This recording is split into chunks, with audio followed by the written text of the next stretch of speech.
Ridiculous Crime is a production of iHeartRadio. Zaron, you know what's ridiculous? Yes, I do. That bananas are a good source of antimatter.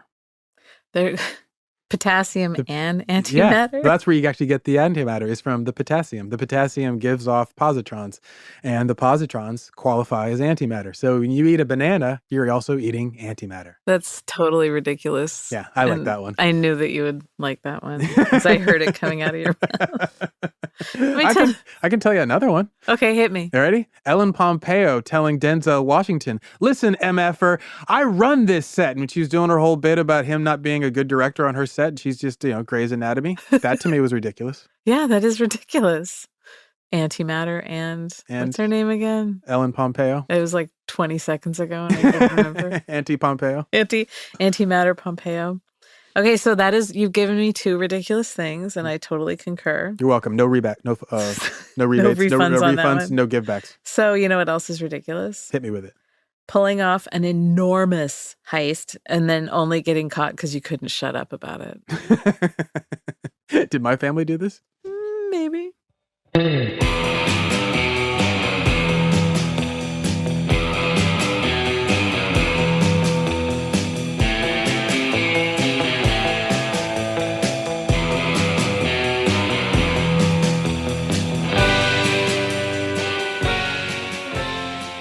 This is Ridiculous Crime, a podcast about absurd and outrageous capers, heists, and cons. It is always 99% murder-free and always 100% ridiculous. All right, Zaron, you like Ocean's 11 movies, right? The series of films, both the originals and the reboot. Ocean Day. Original and reboot. Yeah, I like the original Frank Sinatra Ocean's 11. I like the George Clooney, Brad Pitt Ocean's 11, 12, and 13. Great. I liked also Ocean's 8 with Rihanna. And awesome movie. You know me, I love criminals. I love crime. I like capers, heists. And it was right up, and it was so stylish. Rihanna. I love Rihanna. Steven Soderbergh is a hell of a director. Oh, man, yeah. He can make something that is stylish fluff like that into something that feels like actually meaningful. You cared about those characters when in most cases a lot of filmmakers would not have put in the work to make you care about them, and thus the films would not have been a hit. He made us care about characters that should have been cardboard cutouts. Well, and speaking of another director, you like Guy Ritchie movies, right? Oh, I love Guy Ritchie. Same thing. He also can take characters and turn our interest in his characters into a world that you just want to go. I mean, like Bricktop, come on now.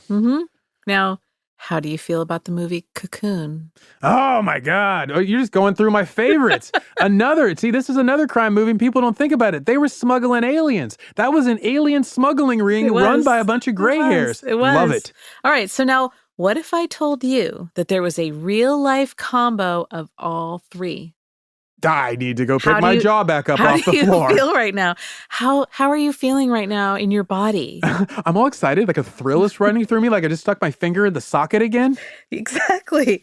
So what I'm going to lay on you is the story of the Hatton Garden Heist. Ooh, I like this. Yeah. Hatton Garden Heist. I want you to imagine this. It's 2012. You got four old age pensioners gathering in a London pub called the Castle. And that's like a traditional pub, but it's got this really lovely roof terrace. It's in the Angel section of Islington. I've been to Islington. Yeah. Tony neighborhood in London. Yes, that's what I recall. And so there's just, this four older gentlemen sitting down together for pints on a regular basis. Super common sight all over the UK. My kind of guys. Pub culture, exactly. These guys are different. Ooh. They're even more your kind of guys. How so? They're planning a heist. Oh my God, they're 110% my kind of guys. So let me introduce you to them. Lay it on me. First, there's Brian Reeder. They call him the Governor. Yeah, I love it. This is so Guy Ritchie.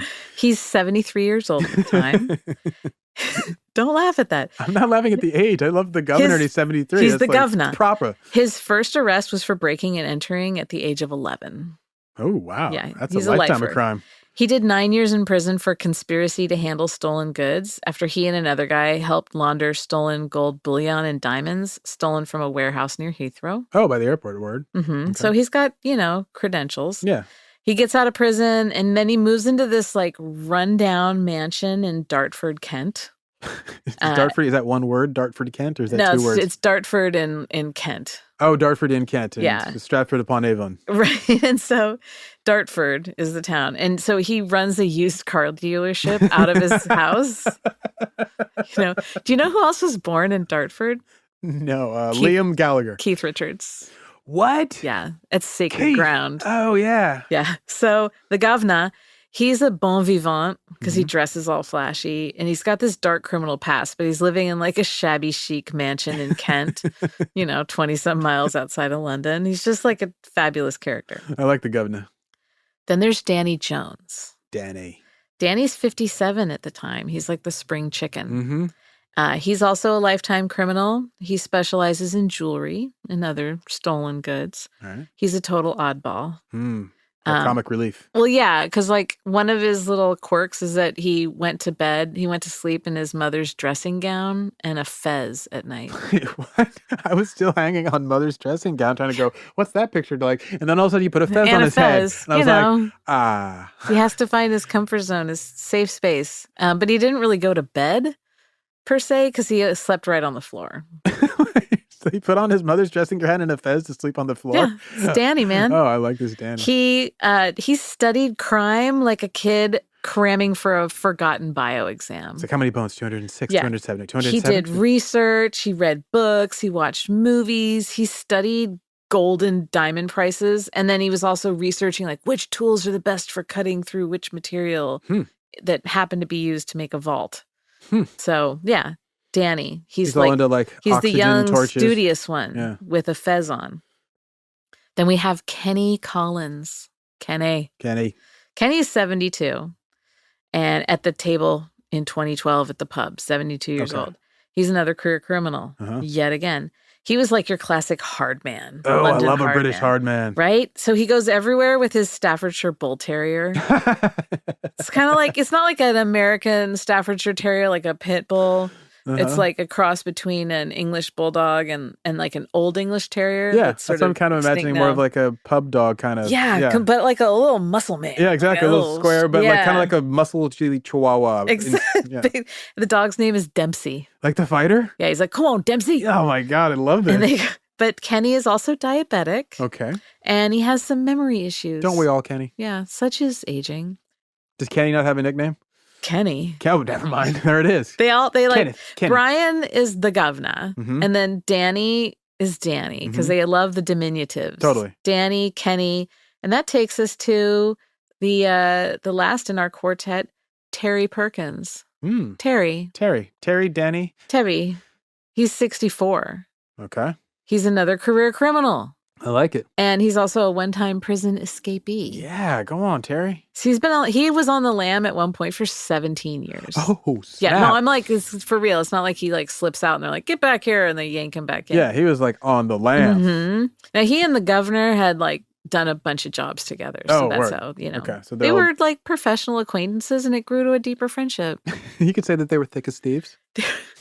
Oh my God. I'm sorry. That was beautiful. So no, that was incredible. So there are actually some other dudes that they recruited to help out. Yeah, you need to round out your job. Yeah, sure. But they're not like our core group. But there is one important youngster, 52 years young. Okay.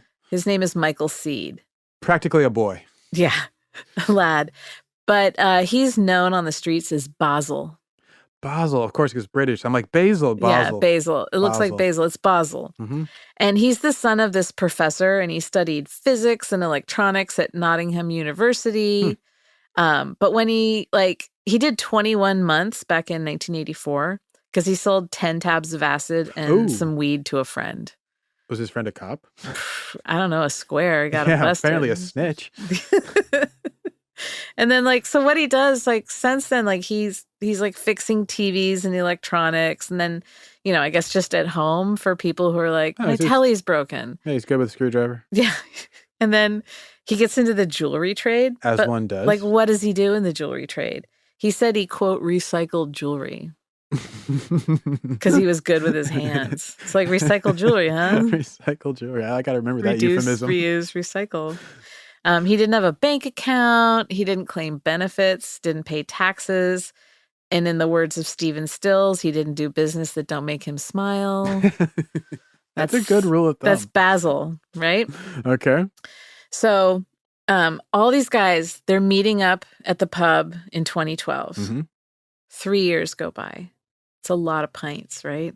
If something for these guys, I'm imagining, yeah. Yeah.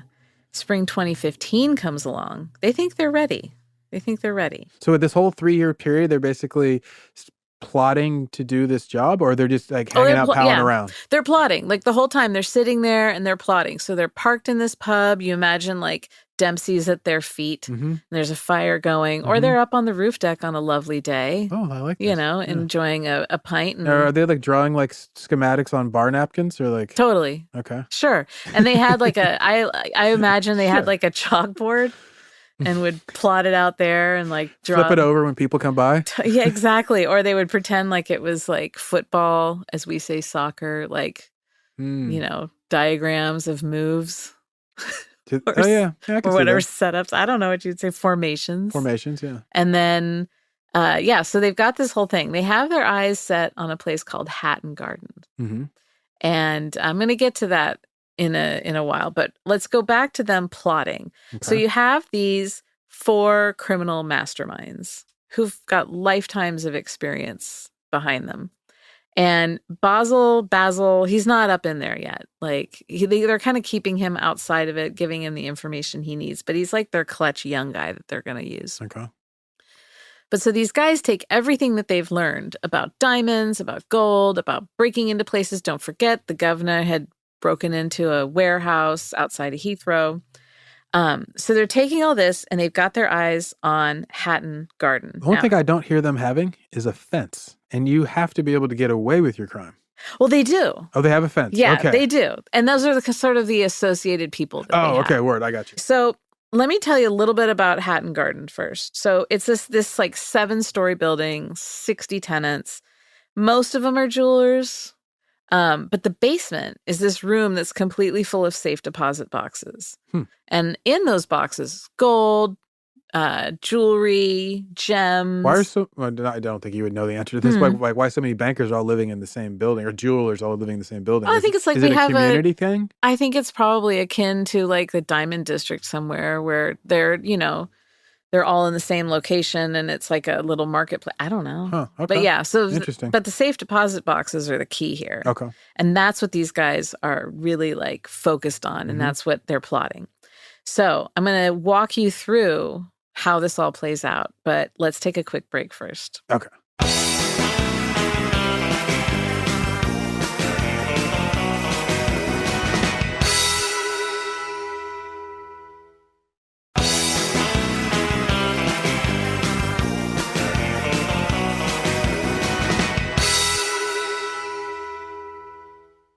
All right, so we got our 4 dudes. The governor, Terry, Kenny, and Danny. Yes, and they're all hanging out at the pub, and they've come up with this plan. So we jump forward. It's Thursday, April 2nd, 2015. It also happens to be Holy Week.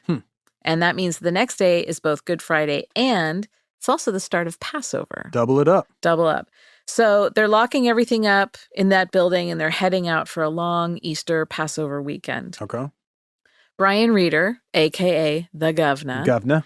He's prepping for his own kind of religious holiday at this point.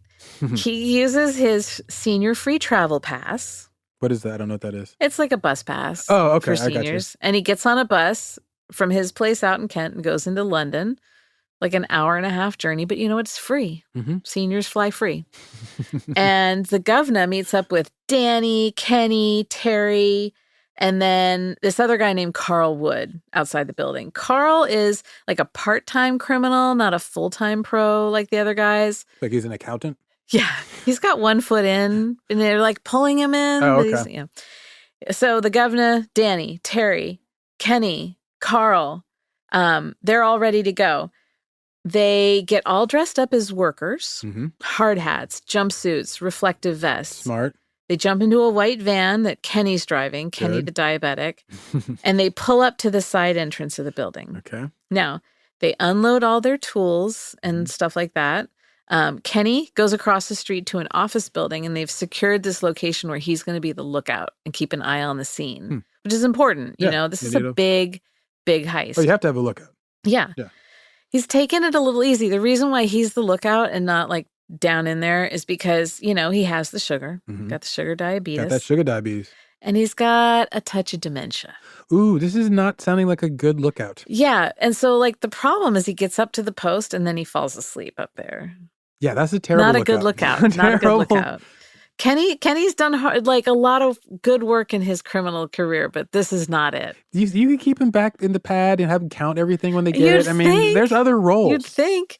He could have just been the stenographer at those things. And, just... Maybe he was their paper man, I guess. Did all their counterfeiting. So, Basil, remember him? Mm-hmm. He's already in the building. Oh. He doesn't meet up with him outside because he's already up in there. He has his own costume on. Okay. And it's not like a worker man costume.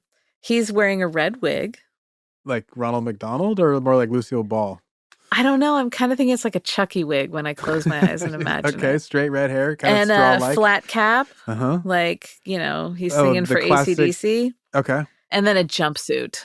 A jumpsuit. Oh, like a work jumpsuit? Yeah, okay. But we can also pretend that it's like an Urban Outfitters, fashion jumpsuit. Can I pretend it's an Evel Knievel jumpsuit with stripes and stars? Yes. Okay, that's our visual image. Hot. So he's disabled the alarm system, disabled the cameras, but he forgets about 2 CCTV cameras. Oops. One's on the fire exit that they've been coming in and out of. Oh, Lord. And the other's on the second floor. Oh, man. So while he's got this Chucky wig on. Their entrances and exits are being filmed the whole time. Yeah, but don't worry, guys. I disabled all the cameras. Exactly. So the other thing they disable is the elevator. For a bunch of old men to go up and down stairs. Well, no, I guess they did it because they didn't want people sneaking up on him down. They accessed the basement vault by going through the shaft. The elevator shaft? So they got underneath the car and then dropped, basically? I guess. They all it's very Ocean's 11. Sounds and like they're it. in Matt Damon black jumpsuits. And if Don Cheadle fell asleep. So they want to make sure that no one can sneak up on them. They get into the basement and they reach the airlock, What kind of basement is this? It has airlocks? It's got like a spaceship? Yeah. And maybe I don't know. There's a lot of stuff in the basement. So they cut the telephone cable and rip out this GPS antenna. Okay. And then but what they did only partially shut down the security system. Like it would have worked if it was 1978, but they hadn't updated their files. Exactly. They're like, whatever that antenna is for ham radio, yank it down. They're like, no, I think that's important. Nah, take it off. So the alarm goes off. Okay. Because they cut the telephone wire, but guys, we use fiber optic cable. And they're like, no one's going to call this one in. And so the alarm goes off, head of security shows up. Oh, wow. But he doesn't see anything off. Oh, yeah, there's no doors forced open. Yeah. There's nobody huddled around the front door looking No sign of forced suspicious. entry. So when the cops come and they're like, what's all this then? And the head of security is like, nah, it's a false alarm. Now, one other thing I should mention is that a couple days before this happened, this is on the 4th, on the 2nd, there was a gas main break in the street. So it caused all this chaos. Oh, okay. So they have reasonable and it was good cover for them. Yeah. And it was totally unrelated. It's not like they sent Kenny down there to bang on it with a pipe until it broke and then stagger out. No, they had nothing to do with it. But it was just good timing. And so I think that's why the police were just thinking man, these alarms are going off. Everything. See, if this was Fast and Furious, Vin Diesel would have him break the pipe. Exactly. That's the difference. He would have chewed right through it underground. So everyone goes home and goes to sleep security-wise. But the gang at this point is still getting closer and closer, getting into the vault. Mm-hmm. There's 1.5 foot of concrete between them and all the boxes in the vault. Oh, they're going through the concrete. Yeah, they're not going through the door. Yeah, they're not trying to also get the door off the hinges, not trying to open the lock. They're not trying to do any of that. They're just trying to get through the wall, essentially. Through the wall. Okay. And 1.5 foot of concrete. Yeah, and when you have to do that, what do you use? Jackhammer? No, it's what you always carry on you. That Hildy DD350 circular power drill. Oh, yeah. That's my Dremel tool. Yeah, exactly. Yeah, you wear it in the holster at all times. Yeah, and I got the carbon to change out and clean my diamonds. Completely. So that's what they get out, right? Mm-hmm. 2.5 hours later, they've drilled 3 overlapping circles. Okay, so they're trying to chisel like a in the Venn middle? diagram. Yeah, I'm imagining it. On the wall. Trying to get what the value of that is. Yeah, but the hole was not really well placed. Right? Shocking. They drilled into the back of this bolted down wall of safe deposit boxes, and that blocked their entry. So they thought they were just like going to drill these 3 holes that'll make like a larger kind of clover shape they can go through. Knock through it. And then they're, yeah. And so I'm guessing they didn't have blueprints. Maybe Kenny had them? He fell asleep reading them. Right? I mean, the thing is like, as I'm telling this, it's sounding worse and worse. Trust me, these guys are crack criminals. Okay. On crack criminals. So, they're like, they hit this bolted down wall and they're like, oh my God, what do we need to do? Blimey. Oh, wait a second. Blimey. But wait, we brought our hydraulic ram, you guys. Oh, never mind. Problem solved. Yeah, no big. Boom, boom. So they go to set it up and the pump on the ram was broken. They didn't test their, okay. No. So they took a break. Uh-huh. Union 5, guys. Had a cuppa. Yeah. Yeah, Union 5. So I guess this was like, I don't know what day it is. Whatever. On that Friday, they left the building at like 8 a.m. So this was overnight. Oh, they're all night. Yeah, they're all there. Yeah, they're working at it. And like they're sweating through their undershirts and they're just down to like they're topless. They folded down the jumpsuit so they're wearing like their arms around they have their like legs. Long gray nipple hairs. Oh, jeez. I was right there with you till you said long gray nipple hairs. They're all wearing Chucky wigs. No, I'm like to picture. Never mind. I know. We're getting further and further away from the truth. I need to bring us back in. Okay. So Danny woke Kenny up and was like, "We gotta the pumps. We need a new pump because the ram's broken." Okay. So they go off to B&Q and buy a new ram pump. The governor, he's like, all right, so we've been in here overnight and it's all screwed up. And if we go back in, because they left to like figure out, okay, how are we going to do this?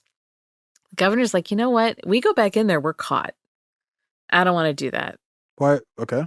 Because he's like, we already successfully got in and out, but we didn't get what we wanted. But if we go back in and try and do this again, they're going to catch us. Huh. So he takes off. He gets on the train and he goes home. Okay. That's your team leader. Noped on out of there. Yeah, that's not fearless helpful leader. The governor. I'm picturing George Clooney going, I'm taking my senior bus ticket and going home. Totally. He's like, yeah, you know what? I'm getting too old for this. So the rest of the gang come back the next day, Saturday. It's 10 p.m. They're doing the night shift on it. But don't forget, it's this long holiday weekend. Everyone's checked out. No one's going to be coming through, except for the security team, maybe. Right. Okay. And they already think, well, there's always false alarms. So Saturday, April 4th, also Terry's birthday, the big 6'7". Terry. Congrats, Terry. They try to get back in the building at this point. And the door that they've been using is locked. Like they thought it was just going to be open. They're like, we don't lock it behind you. We got to run down and get a new pump, but don't lock it behind you. Put a rock in it. Yeah, they put a brick to hold it open. Carl at this point, Carl Wood, he's like the roadie. He's like, I've had enough. I'm out of here. He takes off. Okay, so you lost. So they're Carl down Wood. to 3 plus Basil. Okay. That leaves Danny, Kenny, Terry, and Basil, and Ronnie, Bobby, Ricky, and Mike. Bell, biv, urging you to cool it down. Basil's able to get them in the building again. He's like, I did it before, you guys. Give me a moment. I've been watching YouTube lockpicking videos. I like to recycle jewelry or whatever it is he does. Okay, so he gets the building open again, and they get in there. Kenny, what does Kenny do? He goes back across the street to act as lookout, falls asleep again. But they have all these cool new tools. They're ready to go.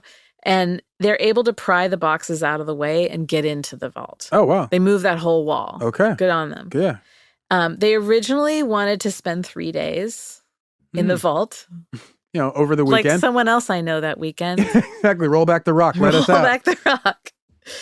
There were 996 safe deposit boxes in that vault. And they thought, okay, well, we're going to spend 3 days in here.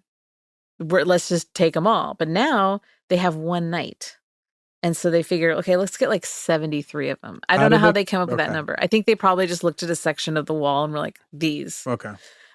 Maybe the biggest boxes they could find. Oh, that's interesting. That's how I would do it. but I'm not them. And I don't have a diminutive name to use. So they finish up on Monday morning super early. They wheel everything out of the building, tools, the loot, everything in large garbage cans. Okay. It's convenient, know. Yeah, it's smart. People aren't going to look twice at someone pushing garbage. Exactly. And they see like these, older gentlemen in like work clothes. And they're like, oh, these poor guys. They would fit the scene. Yeah. They've never got working a chance on the to long retire. weekend. Poor mates. So Kenny wakes up, decides to drive them all home in the white van. Give him some orange juice. Come on, Kenny. Now, Kenny, by the way, he doesn't want to drive alone on this one. And he's there with an associate of his named William Billy the Fish Lincoln. Billy the Fish. There's a great story behind that nickname. Yeah, you know what a great story is? This is like, it'll blow your mind why they call him Billy the Fish. Because he hangs out at fish markets on Friday. So when I say great story, maybe I should take that back. There's a story. It's the dumbest nickname. Billy the Fish, because he hangs out at fish markets. Right? Okay.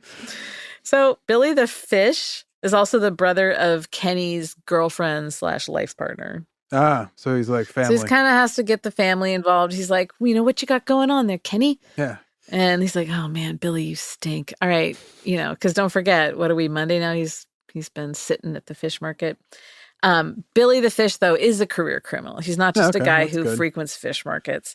But he also, like the rest of the gang, has some medical ailments. Oh, no. They include incontinence, and he also has had a recent double hip replacement. This is your escape team. Okay. Yeah. So they're driving. And he's riding with Kenny, who's falling asleep. He's riding with the king. Right. So I hope they make it. They all go to their respective places. They divide up the loot. Okay.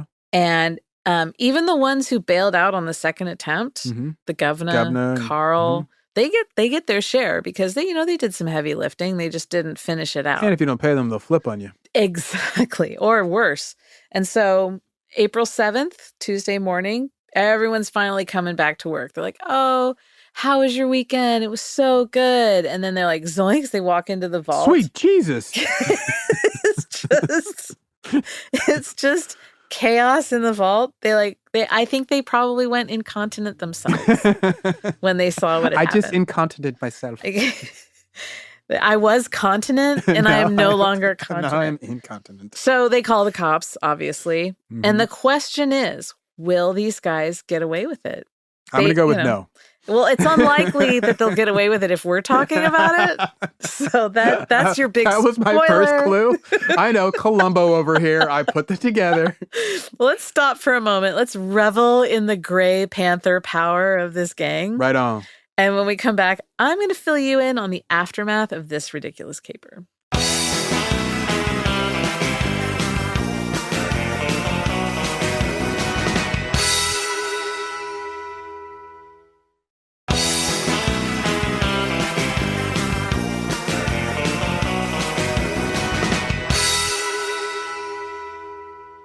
Now we're talking about 73 empty safe deposit boxes. Oh, yeah, we are. That is a lot of angry jewelers.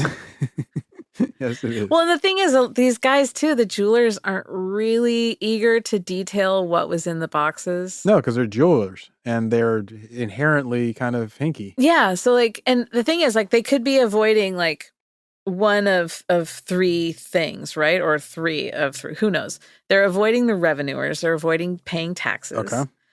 They're avoiding the cops because some of it may be hot. And they're avoiding spouses. Oh, yeah. Because anything happens, they want to be able to have their own little... some of them have some stuff that maybe they're giving to... Girlfriends, boyfriends, whatever. Exactly. Side pieces. And then also you don't want your partner necessarily, if you are a dirty jeweler, to know how dirty. And so if they do ever roll on you, they can't just go and get it all. You got to hide some stuff if you're dirty. If instead of thinking they'll roll on you, if they want to protect their spouse from knowing too much, maybe they're not so suspicious. Oh, you're so sweet criminal. I like that. That's really nice. I would have never thought they wanted to no, please give me plausible deniability, darling. Yeah, exactly. Well, that's how I think these jewelers are. I like that. No, I like that about you. But they have at first the initial estimate thrown out there was 300 million pounds worth of stuff. Whoa. Right. That's a lot. Pounds That's sterling. Huge. Not weight-wise. Yeah. 300 million. One of the biggest British robberies ever. But that was wildly exaggerated. And when they had to actually go through and do the general tally, it was still 14 million pounds. That's a big miscalculation, that's though. A lot 300 to 14? Yeah, well, because I'm sure that some of the jewelers must have been like, I had and then 94 tiaras in there. Yeah, like, can you prove it up? Do you have that? No. No, you have to trust me. It was there. Exactly. I've got pictures. So it comes out to about 14 million pounds in cash, jewelry, gold, valuables. Now, what do you think? I don't know what the valuables were, but what were they? Candelabras? What do they got up in there that would be valuable? I don't know. Gold-crusted shoe horns? Yes. For slipping on your shoes. Your satin slippers. I honestly don't know what they Yeah, I don't know. Like, when they say valuables, I'm thinking, like, what do they mean? Silver music stands? I get music boxes that they all get really melancholy and wistful when they open it up and they stare off into space and they remember Amanda. Yeah, what do old British people want to play? Like, what are their jams? Like, what would they play? Do you remember any of, like, the pub songs that they would be, like, bumping? It's like, oh, this reminds me of 1938. What I can remember when I lived in Scotland, I would hear people singing a lot on their way home from people sang in pubs and stuff. Like if 9 to 5 comes on the jukebox, the Dolly Parton, people lose it and all sing along. I love that. It's the coolest. But I'll tell you what I think that the biggest hit that I ever heard, Don't Look Back in Anger by Oasis. Oh my God. I've heard that drunkenly caterwauled so many times. I bet. I can hear the carousers now. Mm-hmm. So they have music boxes that play Don't Look Back in Anger. Gold encrusted. They've like repurposed Fabergé eggs that when you open it plays. Don't Look but Back it plays like it has like a little chip that plays the MIDI version of it. Yeah, that's basically what the valuables are. See, personally, I would have a Fabergé egg that played Wonderwall, but that's just me. It's just you. Here's a little song called Wonderwall. The cops, of course, getting back to the heist. Yeah, sorry. Go on. The cops, of course, think it's a total inside job. Okay. Does it make sense? No, completely. Who would know all these dirty things? Jewelers. I'm telling you, the cops know. The cops know. The public, really excited about this because this is so great. And the public is like, you know what? International crime caper. Solved, done. International. And there were suggestions that it was work of the Balkans-based Pink Panther gang. Oh, they are awesome. Right.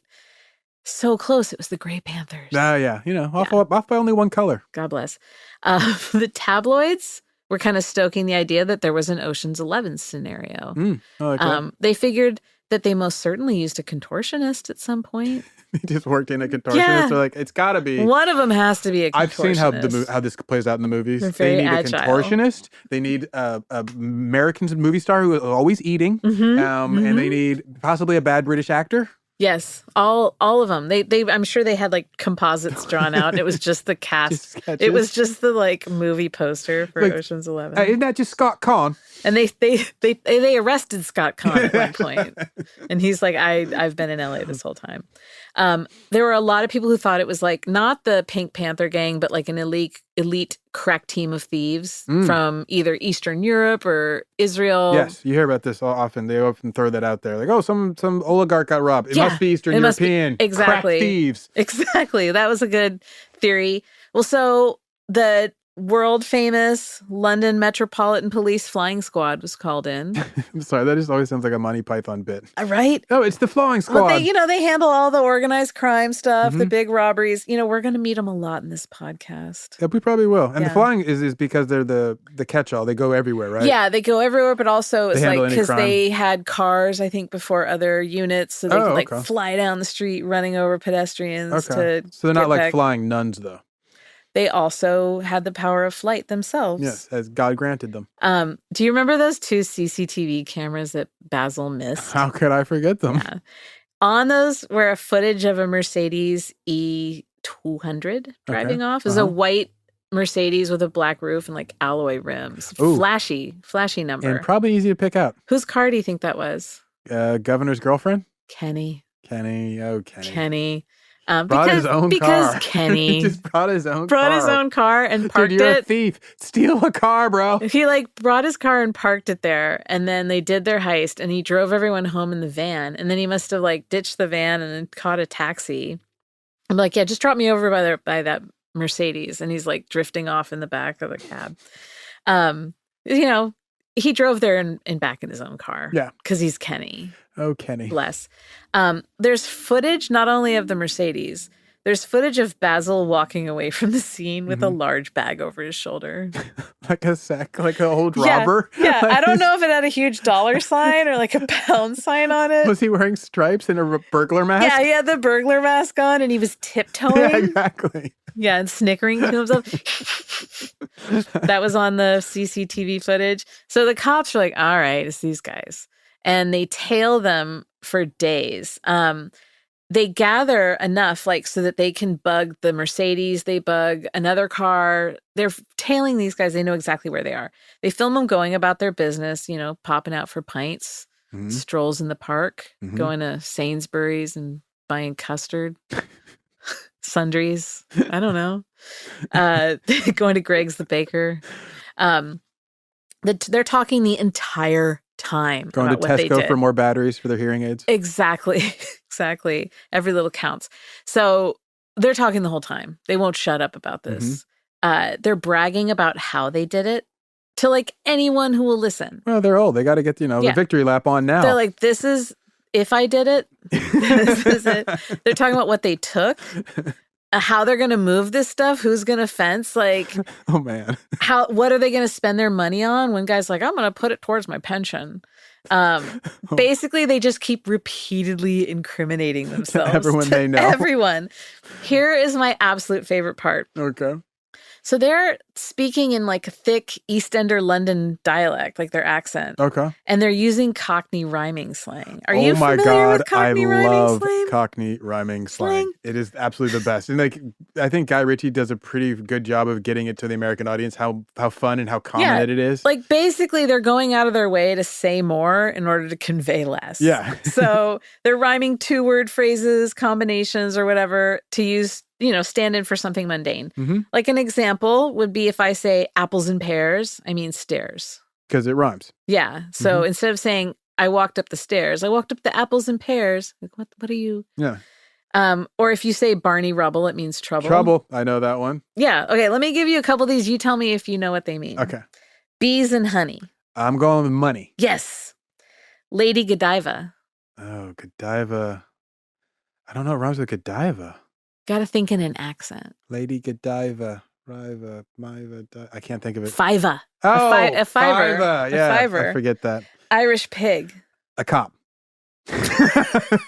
Oh, sorry. Yeah. Rhyming slang. Slang. Irish pig. A jig. A wig. A wig. Like a Chucky Fright wig. Sweeney Todd. A hot bod. Am I close? That's like so 80s. When anyone says like hot bod, I'm imagining like a lady in like one of those bathing suits from the 80s where the leg hole goes way up. Yeah, and it's like string top sides, and then it's like all sort of like lycra, like shimmery hot bod. I've been watching old Magnum PIs lately, and I have to say that some of those outfit combinations that women would wear in the 80s was like the neon or the neoprene, like it's both the fabric and the color. Yeah. And then I'm like, that's wild. And then all of a sudden TC comes by and he's got on pants so tight you would think he was pimping. I was like, damn. And the short. Yeah, the he's supposed shorts to be were wicked short, right? Completely. Magnum PI is like his he was pockets are always spilling out the bottom. Yes, exactly. He had some plums dangling. And I didn't realize, like, watching them now, I was like, a lot of my fashion choices came from this show. The short shorts. And I'm really questioning them. I like how I'm convinced you wear short shorts and you don't even own short shorts. I own one pair of shorts. And they aren't short shorts. No. Well, maybe someone will break in and cut your pants. Yeah. We'll find out. You tell me. Anyway, Sweeney Todd does not mean hot bod. Okay, fair enough. It means flying squad. Oh, right. Right? I could have probably... Gonna get pinched by the Sweeney Todd. So these dinglings, one of them wore an Irish pig to lift some tomfoolery. Schoolery. Jewelry. There you go. And he got pinched by the Sweeney Todd. Flying squad. Hot bods. So good. The hot bod flying squad. The cops had to translate the transcripts. Oh my God, that was amazing. This is what I love. So they're all talking in this gobbledygook, and then they have to write out the transcripts because you can't just go to court and be like, well, they said they were going to wear a Irish pig. No, so it all is written out, and it took them, it was a really difficult task to bring it from Cockney into the Queen's English. And there are people involved, like there's a lawyer involved who compared it to work done by Shakespearean scholars. Like it was a time investment. You had to have specialized knowledge. They had to consult Chaucer. In the middle of all this rhyming slang, they mentioned someone named Basil. And they're just like, what does that rhyme with? What is that? Yeah. And Basil, they're like, or is this a reference dazzle. to Basil Towers from Faulty Towers? Or Dazzle from Gem and the Holograms? Was Gem in on this? Is all of this animated and not real anyway? They're really questioning their own existence at this point. So a month and a half after, all of this, May 2015, the police raid the homes and the known locations of the gang. Ooh. And, they then also couldn't keep their traps shut and immediately start talking. About being under police investigation? The cops haul them in. They're like, all right, I'll tell you everything. What do you want to know? So Danny, Kenny, and Terry, they're caught at Terry's daughter's house. They're just, hanging out around a smelter in the dining room. Melting down millions of dollars worth of precious metals. In a dining room? Yeah, Do you know they what have it kind of on the table. Smoke and chemicals you're releasing from a smelter? Sure. But you're just chilling, melting down gold. You're going to have to repaint those walls. Yeah. The governor is busted at home. He wasn't there. Okay. They found lots of diamond-related incriminating items, though, at the governor's place. A diamond tester. What's that, like a person from Calabasas, California? There's a little guy in a cage that they make him... No, it's I don't know, you just test it, like testing. Oh, it's got to be the hardness scale. Yeah. Okay. A diamond gauge, so you can get like the size of it, I suppose. I know nothing about diamonds. Diamond magazines. Oh, yes, of course. Like, who doesn't read? Diamond Fancy, the sister publication of Cat Fancy. Carbonite Now. And then a book on diamond crime, like the underworld, the underworld of the diamond business. Diamond crime book. Here's another one of my favorite details. Okay. At Danny's house. Oh, hey, Danny, they find a book that's called Forensics for Dummies. Which I really need a copy of Forensics for Dummies. I'm just going to leave lying around, I should say. Plus, they found face masks, a drill, and cash. But mainly it's the Forensics for Dummies at Danny's. I love that there is a book called Forensics for Dummies. Yeah. Is that for dummy cops or for people who are like Danny trying to get over? Yeah, that's true. Who is the intended audience for this? Is it for the slow criminal justice students? Yeah. Or is or why not both? Why not both? Why not both? So in September 2015, the 4 original gangsters, they admit to the charge of conspiracy to burgle. Okay. Which is doesn't seem like a big charge for what they've done. But, I don't know what it carries. I don't know either. So Danny says he wants to come clean. He's got his Forensics for Dummies. He's like, look, I just got to be honest. I'm going to tell you where I stashed the loot. Does he call it a boot? The booty. The give a hoot. The loot. He takes him to Edmondson Cemetery. And he's hidden his little bag of goodies under a gravestone of a family member. Wow. Thinking they'll never. He shows them, and he takes the cops. He's like, all right, here's my cut of it. And the cops, though, they had a question. They're like, why? So you led us to this, and you say this is everything you got? Because did you know that a couple days ago we found a huge bag of similar loot about 65 feet away from where we're standing now? So they had already tagged him going to this cemetery before. And they're like, well, let's check it out. And they find the big bag with a $sign on it. And Can you imagine his face when they told him that? Right. He's like, oh my God, they found the rest of it. So he's like, I don't know anything about that. Okay, whatever, Danny. November 2015, the cops finally identify Basil, Michael Seed. And then the next year, March 2016, Danny, Kenny, Teddy, each sentenced to 7 years. Oof. The governor, Brian Reeder, he's had 2 strokes. He's too sick to go to the hearing. He gets 6 years, 3 months. So they really didn't shave much off for leaving the scene and also for being ill. In 2018, 2 years later, Teddy dies in prison at the age of 69. Teddy or Terry?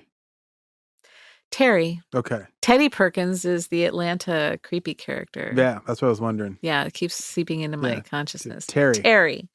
There's too many diminutive names. I'm telling you, Teddy, Terry, Kenny, Bobby, Billy, Danny, Ronnie, Joey, Bobby, Mike. Ricky. The governor, he's released early, obviously, because of his poor health, and he only served half of his term. So 3 years and A couple months. Yeah. And change, as they say. Mm-hmm. March 2018, so a couple months later, the police finally find Basil's apartment and they raid it. And they find just under about 200,000 American dollars worth. The rest is just in all fezzes. And it's like fezzes, dressing gowns. They find like $200K gold, gems, jewelry from the robbery in his flat. He has a bedroom workbench where he'd been melting down gold. They're all inhaling these fumes. This isn't crazy. But they don't care. Piecing out the jewelry. He said he had a jewelry business, but there was no evidence of that. Jewelry business. How so, sir? Sell this stuff. This is my business. How's Danny Jones doing? Well, August 2018, he's sentenced to an additional 6.5 years because he hadn't paid anything back yet. 6 million pounds. So wait, he just kept it and said, I'll do the time? He's like, I'll get it to you later. And then they were like, where is it? Okay, you have to go back in. Take another 6. Kenny Collins, same thing. He doesn't pay it. 7 million pounds that he stole, so he gets another 6.5. So they get released after 6 years and have to go back and do another 6? Yeah. Wow. Well, no, it wasn't 6 full years after that, but it's, it's like half their time. Yeah, but they get it tacked on. Yeah. And so Basil, he gets convicted of conspiracy to burgle and money laundering. 10 years for Basil. Why does Basil get the hard? I don't know. God only knows. Anti-Fez hate. The governor didn't pay his money back either, but they didn't give him more time because his health was so bad.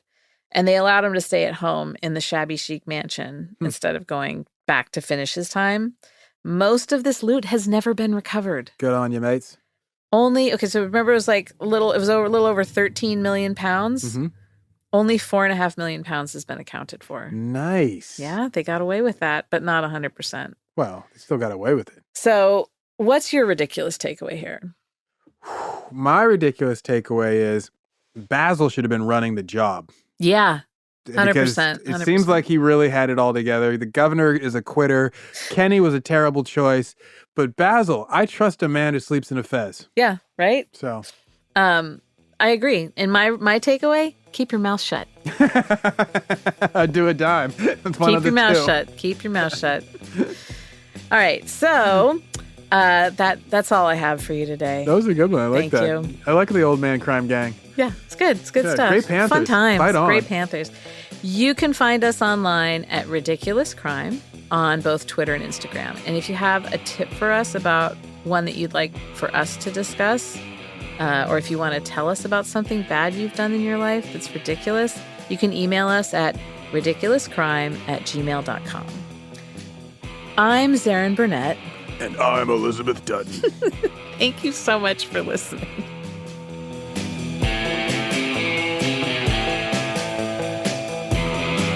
Ridiculous Crime is hosted by Elizabeth Dutton and Zaron Burnett. Produced and edited by Diamond Dave Kustin. Research is by Marissa Neverfrown Brown. The theme song is by Thomas Lemmy C. Lee and Travis Silly Button Dutton. Executive producers are Ben Likely Stolen Bolin and Noel Goosedown Brown.